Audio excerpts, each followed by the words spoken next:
Hey everybody, Will here from Downtime Activities. Obviously not where we normally film, so I apologize if stuff kind of looks different or sounds different. That's just sort of the way it is. Today I'm going to start something new for the channel by going over video games through the lens of tabletop RPGs and sort of just taking a look at what we can take from video games to improve our experience and improve the stories we're telling in our tabletop games. I don't think it's a stretch to say that most people who play tabletop RPGs are also people who play video games. The particular brand and style of each might change, but those two ecosystems are heavily interconnected, and they always have been. Video games have been chasing the open world, choices matter style of things like D&D or Pathfinder for a long time. And in return, video games have built compelling universes with interesting characters, many of which have spawned their own tabletop RPG rule sets, although with varying degrees of success. Part of what both have in common is that, unlike other forms of media, the person consuming them gets direct control over the events that transpire. So, since they're so interconnected, how do you take from one to improve the other? What can we take from video games to improve the stories we tell and the experiences we have on the tabletop? What if the game you want to take from is multiplayer only and doesn't have the tightly written narrative of a single-player story? Does that even matter? Today I'm going to go over one of my favorite games, one which I think has a lot to offer tabletop adventures. It's a gritty and slow-burning monster hunt through the bayous of Louisiana, as bands of hunters stalk one another in the shadows, all vying to collect bounties of the powerful monsters that have come to claim this place as their own. Hunt Showdown. Hunt Showdown is set in the 1890s in a handful of fictional counties in Louisiana. These places have been overrun by monsters, and the population has been turned into the risen dead. Dark and terrible powers haunt these swamps, and hunters who dare stray into these lands, seeking to banish these monsters, must call upon some of those dark powers themselves. Hunt Showdown is a tense first-person shooter, for single players or squads of up to 3. No matter how many hunters are on the map, there are only ever, at most, 2 bosses. Each boss drops 2 bounty tokens, for a maximum number of 4 on the map, but you can have only 1 bounty token from each boss. If you die, you lose your character and everything they had on them, but you can choose to leave the match at any time by heading to one of 3 extraction points. In between matches, you can spend upgrade points to buy perks for your hunters, or buy them new equipment. When a hunt begins, you must search a variety of locations, called compounds, which help to tell the story of Hunt Showdown. These are places like Civil War forts, churches, old towns, mills, an arsenal, or brickworks. Here you will find clues. Each clue narrows down where the boss might be, and finding 3 clues gives you their exact location. The bosses will always be at one of these compounds, and if you manage to kill them, you then must banish them. This is a long ritual, several minutes, and it marks them for everyone on the map, and anyone carrying a bounty token is marked as well. If you can successfully extract the bounty token, you receive a huge payout. The game is incredibly dangerous. Monsters of many types haunt the bayou, from the simple grunt to the incredibly fast immolator, and the monsters all have unique abilities, damage resistances, or things that must be considered when fighting them. The bosses are incredibly powerful, and most are immune to a special type of effect, like the assassin being immune to bleed damage or the butcher being immune to fire. It does not take much to lose a hunter, and one wrong move means disaster. By far the most dangerous thing on the map is other hunters, who are merciless, attentive, and quick. For them, you're standing between them and their bounty. One of the big things that's so impressive about the game is its sound design. You can hear gunfire from anywhere on the map and easily tell how far away it is. Breaking glass, disturbing birds, alerting a wounded horse, or alarming a pack of hungry dogs creates noise. Stepping on broken glass, rattling chains, or setting off explosives all give other hunters a clue that they're not alone and the direction you're in. Playing as a solo player, it's a tense stalk through deep swamps as I try and stay hidden from other hunters. Nothing hits quite the same as hearing a distant murder of crows take flight in a panic when you thought you were alone. So what can we take from Hunt Showdown? It's sound design? Sure, if you have that skill with a stream deck or a little audio mixer and can use sounds that effectively, but that's not an easy thing for the average person to do, especially during live play. I'm a strong proponent of music and sound effects to provide a certain feel or mood, or just really drive a point home during gameplay, but using true sound design in a tabletop game is a very difficult thing to do, especially just off the cuff. Now, Obviously, if you're running something like a Deadlands campaign in the Savage Worlds system, Hunt Showdown fits perfectly. Its theme, style, equipment, and environments are all one-to-one matches. Both Hunt Showdown and Deadlands are sort of Gothic westerns in aesthetic, and draw heavily on European Gothic, Southern Gothic and Americana, Native American religions, Caribbean voodoo, and Lovecraftian cosmic horror for inspiration. In this case, I don't have any advice for you, because I don't think you need any. Hunt Showdown and Deadlands are essentially just the same entity, even if they're branded differently. One exists on one side of the mirror as a tabletop game, and the second is on the other side of the mirror, on the tabletop. So what can Hunt Showdown contribute to other systems? What if you're just playing D&D? Does it still have the same amount to offer? I think it does, in its environmental storytelling, world building, and especially in the structure of its gameplay. Hunt Showdown has a surprisingly deep pool of lore around all of its characters and places.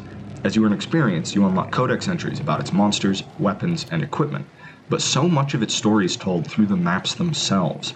You find boarded windows, burning buildings, bridges that were under repair when they were abandoned. Makeshift barricades are everywhere, alongside overturned wagons.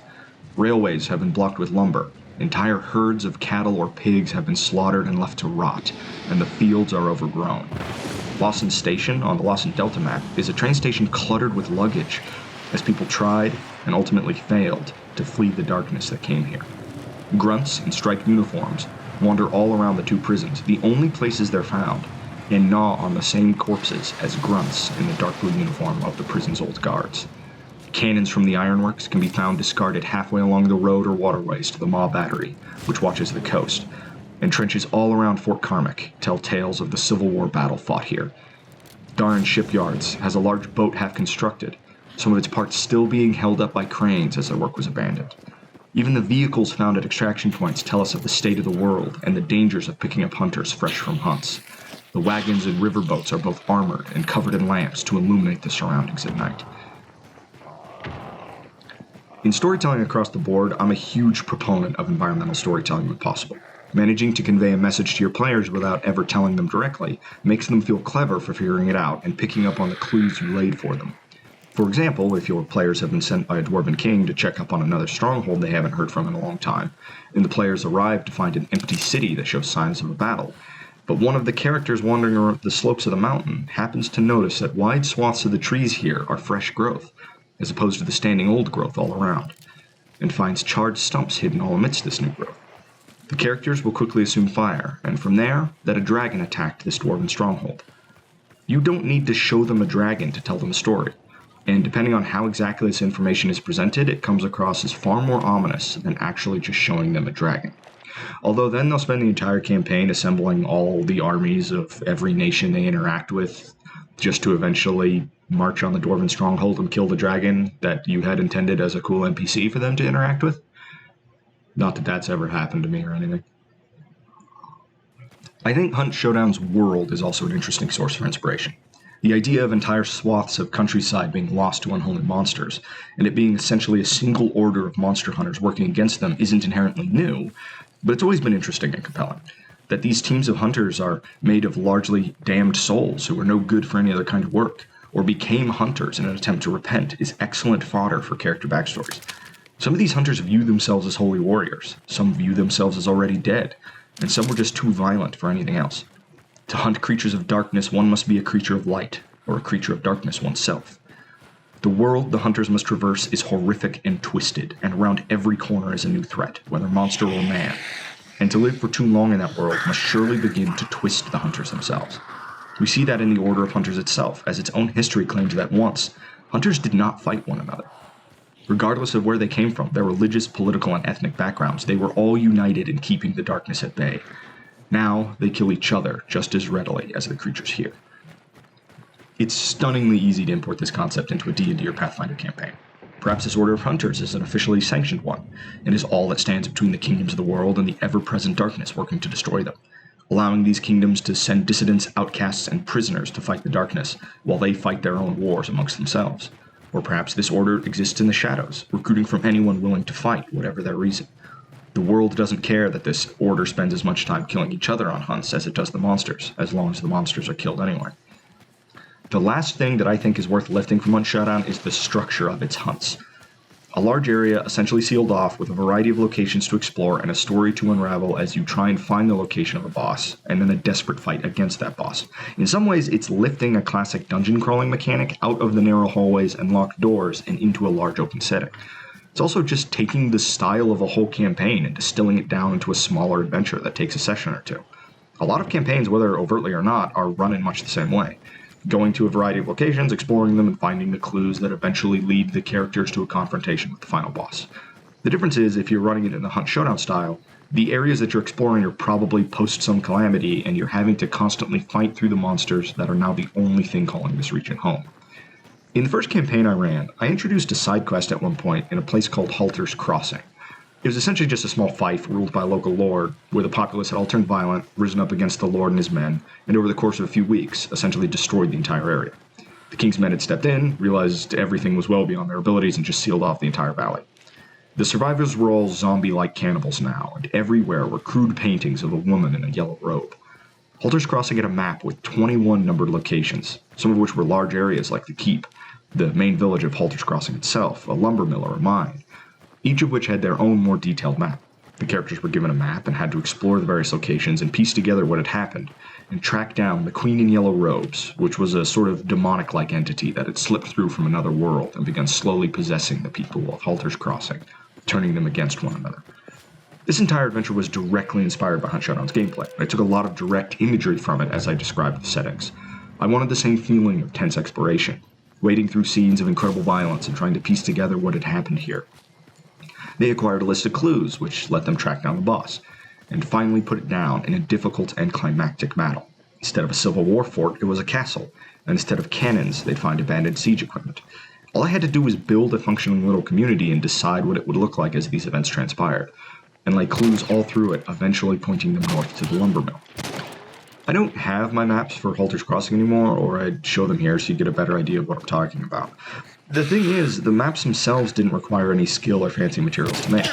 I love making props for my campaigns, like journals or big maps on vellum, things that feel like they exist in the world. But these were just drawn in pencil on plain white printer paper. They didn't have to be anything more than that. For a one-session exploration inspired by Hunt Showdown, they were good enough. If you're doing a more modern-day setting, all of these concepts are just as compelling. It just changes the locations your characters are exploring. Setting something in the post-apocalypse as standard bands of survivors all vie for the same thing is the exact same idea. It doesn't even have to be a monster they're after. Maybe they're all looking for clues to a cache of supplies or the location of a lab. Setting this concept at sea means that instead of compounds and buildings, you have individual islands, and the various ships and crews are trying to find the clues to a long-lost treasure. I love the aesthetic of Hunt Showdown since I personally find it compelling, but the structure of the gameplay and the things that can be taken from it are not locked to that aesthetic in any way, shape, or form. Doing something like the post-apocalyptic one makes the constant threat assessment and risk balancing of Hunt Showdown very compelling as a mechanic. Since Hunt Showdown lets you leave the match at any point, but taking risks can pay off, you're always making decisions about whether it's too risky to stay, or whether you should stick around a little longer or push forward a little farther. When you know there are other teams hunting, and they're larger and more aggressive, you could easily overextend and lose a hunter and likely hours of progress. In a tabletop game with multiple teams vying for the same resources, the players would find themselves constantly facing the same decisions. Do they take the risk, push forward, and snag the vital supplies they need? Or do they fall back for now, re-equip and regroup, and try again another time? The thing is, there's never the guarantee that the next run will be any safer, and being too cautious, at least in a setting like this, would be death sentence as well, especially if they have a band of other survivors counting on those supplies.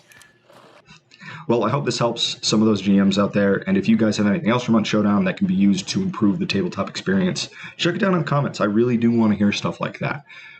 I do want to mention that we are not sponsored in any way by Crytek or Hunt Showdown. It's just a game that I really like, and I think it has a lot to offer in terms of its structure and its world building. If you feel like commenting, subscribing, or throwing a like on the video, that helps us out a lot because we're such a small channel. And if you did like this video, maybe consider checking out some of our other videos. We've got stuff like MTG Commander deck tech, some content about the Savage Worlds RPG rule set, and a lot more to come.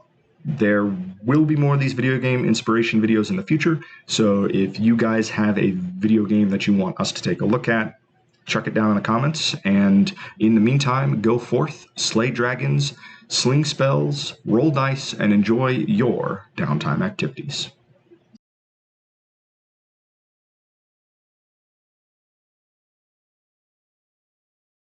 breaking glass, disturbing birds, looting a wounded horse. That's a D&D party thing right there, looting a wounded horse.